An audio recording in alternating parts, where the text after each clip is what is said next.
Laptele apare în recomandările nutriționale în ghidurile din aproape fiecare țară din lume. Asta pentru că în mod clar are o mulțime de proprietăți benefice sănătății. Dar în același timp, cel puțin în ultimii ani, a primit și destul de multă publicitate negativă. Sunt dr. Șerban Damian, nutriționist, și în acest video mi-am propus să discut atât despre avantajele consumului de lapte, dar și despre dezavantaje, iar la final voi analiza principalele mituri legate de acest aliment. Înainte de a începe, nu uita să te abonezi la canalul Superfit. Laptele este o sursă de proteine de foarte bună calitate, de fapt cea mai înaltă calitate cunoscută. Și mă refer aici la proteinele din zer, care reprezintă aproximativ 20% din proteinele din lapte. Restul de 80% provin din cazeină, o altă proteină de foarte bună calitate. Ambele sunt proteine complete, bogate în aminoacidul leucină.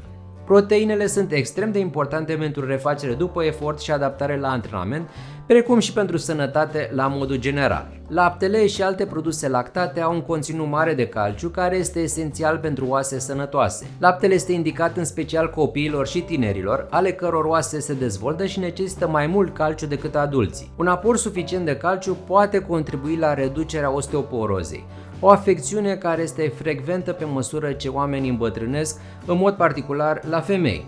Deși a fost sugerat că acest mineral prezent în lapte și alte lactate este mai slab absorbit și asimilat datorită conținutului de proteine, studiile au arătat că administrarea de produse lactate este mai eficientă în creșterea densității minerale osoase decât suplimentarea cu calciu.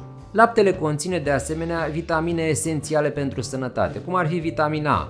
Unele țări fortifică laptele cu vitamina D, deși această vitamină este mai bine absorbită din laptele integral datorită conținutului său natural de grăsimi. Laptele este și o sursă excelentă de vitamina B12, care este dificil de obținut din alimente de origine vegetală, deci poate fi o sursă utilă pentru vegetariani. Pentru sportivi, laptele poate fi considerat o băutură excelentă de refacere după efort.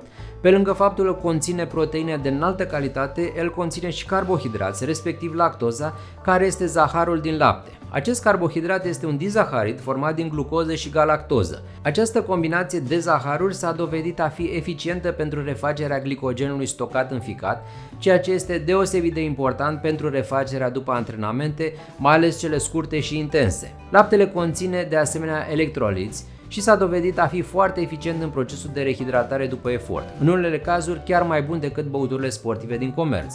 O variantă gustoasă, ieftină și cu avantaje suplimentare prin prezența antioxidanților este laptele cu cacao sau ciocolată. Îți propun să încerci și tu această variantă după următorul antrenament. Acum hai să vorbim puțin și despre dezavantajele consumului de lapte. Unele persoane nu pot mânca anumite lactate. Alergiile la lactate sunt cele mai frecvente alergii din copilărie și deși majoritatea copiilor își rezolvă alergia până la vârsta de 5 ani, ea poate continua până la maturitate pentru multe persoane. Simptomele pot varia de la unele severe, inclusiv anafilaxie, la unele mai puțin grave, dar totuși neplăcute, cum ar fi diaree, vărsături, dermatită și probleme respiratorii. Cei care au alergia la lactate de obicei trebuie să evite toate lactatele, deoarece orice conține proteine lactate ar putea declanșa o reacție. O afecțiune adesea confundată cu alergia la lactate este intoleranța la lactoză. Așa cum spuneam, lactoza este zaharul natural găsit în lapte. Este nevoie de o enzimă, lactaza, din intestin, pentru a descompune lactoză.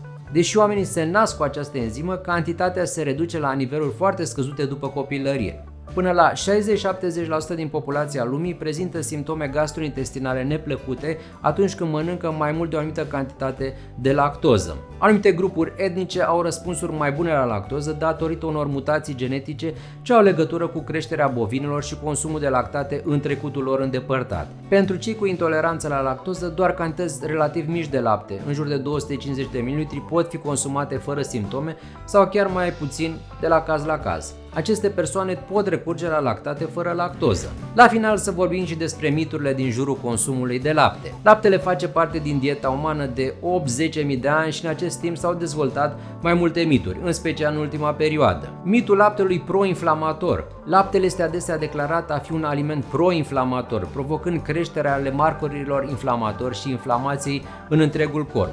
Cu toate acestea, studiile au arătat în mod repetat că laptele și lactatele nu sunt inflamatorii și de fapt pot fi antiinflamatorii în anumite situații. O meta-analiză recentă a confirmat din nou că nu există dovezi că laptele provoacă inflamații. Autorii au concluzionat: consumul de lapte sau produse lactate nu a arătat un efect pro-inflamator la subiecții sănătoși sau la persoanele cu anomalii metabolice. Mitul laptelui cancerigen. Anumite studii observaționale au asociat consumul mare de lactate cu diferite forme de cancer.